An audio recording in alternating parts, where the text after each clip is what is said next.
Hey everyone, how's it going? Welcome to another tutorial video. This is going to be a startup tutorial for the F-15E Strike Eagle.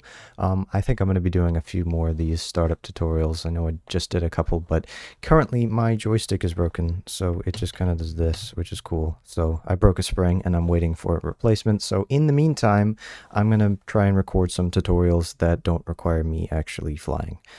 So anyway, first thing we're going to do here is rearm. So we'll come over here. I'm going to just do what is a pretty typical loaded, I think, typical for me, what I'm going to do, and I'll use some of the new JDAMs that we got that I can't wait to be able to actually use. So on a right CFT here, we'll take a couple of GBU12s, left one GBU54. It doesn't really matter what you do, so I'm not going to really spend too much time going through everything that I'm doing, but, you know, just something like this, rearm. We could start doing some of the other things here. We'll turn our mic switch on. We can turn our inlet ramps, set those to audio. Our conformal fuel tanks, we'll set that to stop transfer for now. CAS, we'll set this to all of those on. We can turn our MFDs on, or MPCDs, or MPDs, whatever they're called on the Strike Eagle. Turn our volumes up. Brightness for our HUD and for our UFC. We don't really need that to be on, but we can turn it on anyway. So we're all rearmed now. You can see we got a couple of GBU 54s, few of those, GBU 31, the penetrator one, couple GBU 12s, AMRAMs, winders, drop tanks. Anyway, down here, oxygen on. Now engine left and right generators on, left and right engine control switches on. Switch the engine master switch covers up, turn those switches on, lower the covers. JFS, the jet starter, we'll switch that to on, and we'll pull this out and see our JFS starting up now. Wait till we have a green light, which we do. So now we will come over here and press right shift and home. Move our right throttle forward.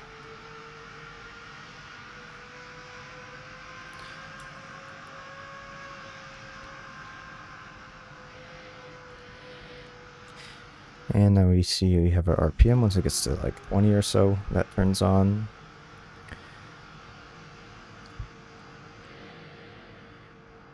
And we'll close our canopy here just because it's going to get pretty loud. Lock that.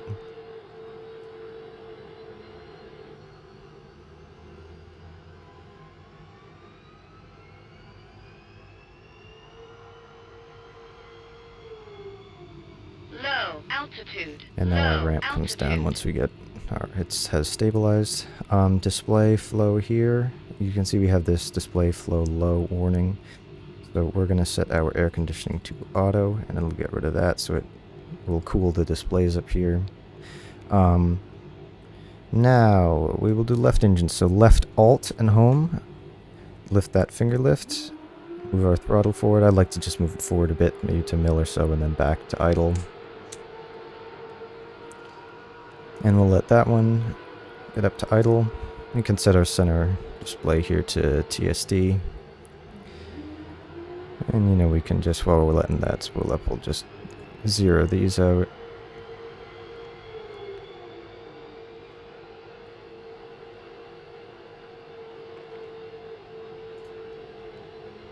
We'll come to our armament page. We can check our air-to-air, which is all set and all loaded up. It kind of does that by default. Look at our air-to-ground. Our JDAMs, it seems, will automatically be put into our computer once we rearm on the ground, but our GBUs, our laser-guided bombs, won't. So we will come over here to air-to-ground load. We will press step, find our GBU-12s, which are here, GBU-12C. Press that, so now the computer knows that we have GBU-12s, two of those on our right CFT. Nah, I just like to set this to HUD, and then we'll come back down just behind the throttles here. We'll set our INS to stored, or you can do GC align. That takes a bit longer. In DCS, you can, I think by default in the mission editor it's set so it stores the alignment. So we'll just set it to that, and this will say stored heading no taxi, SH no taxi. So we'll just wait until that says SH OK. In the meantime, we can set our nav FLIR to standby, radar to standby, radar altimeter on, terrain following radar to standby. And we can set our disconformal tank back to norm, or the feed there. We'll set this to nav mode as well. We can hop in our back seat by pressing 2. We'll turn all these displays on. Turn our UFC brightness up.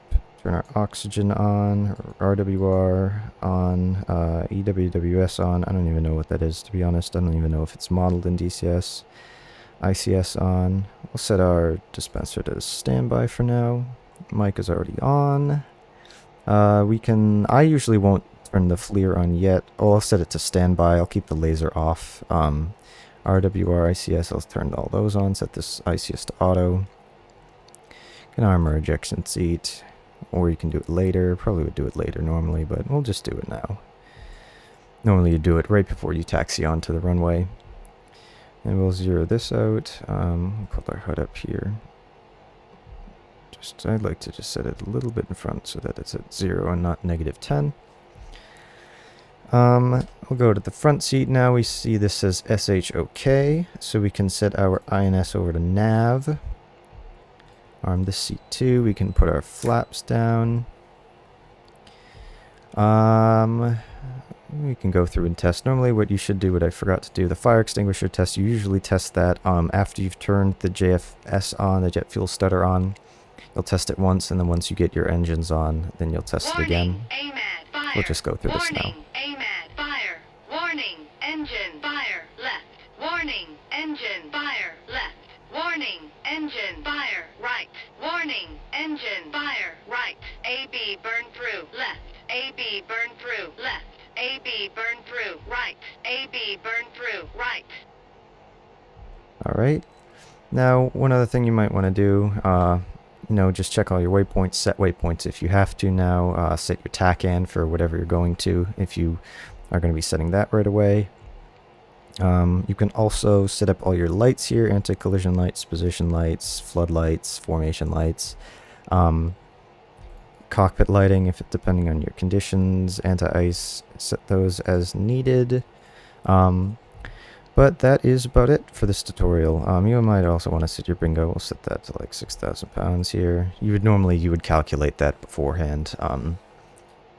But it's dependent on different aircraft and things that have different rates of fuel consumption and etc. But that would be all set up in the briefing. So you would have that planned beforehand, but you can always do math. I like to just set it for something that'll give me a bit of wiggle room, so maybe 6,000 pounds. You'll kind of maybe get a feel for that as you fly the aircraft more. But anyway, hopefully you found this useful, helpful. If you enjoyed, please consider subscribing. I'd really appreciate that. If you want to check out all my other videos, I have my other tutorials. I have a playlist on my channel for tutorials. If you have any suggestions for other tutorials, any requests, let me know in the comments. Any words of affirmation, tips, etc. Anything else you'd like to say that's pleasant and constructive in particular, let me know. But in the meantime, have a good one, and I'll see you in the next video.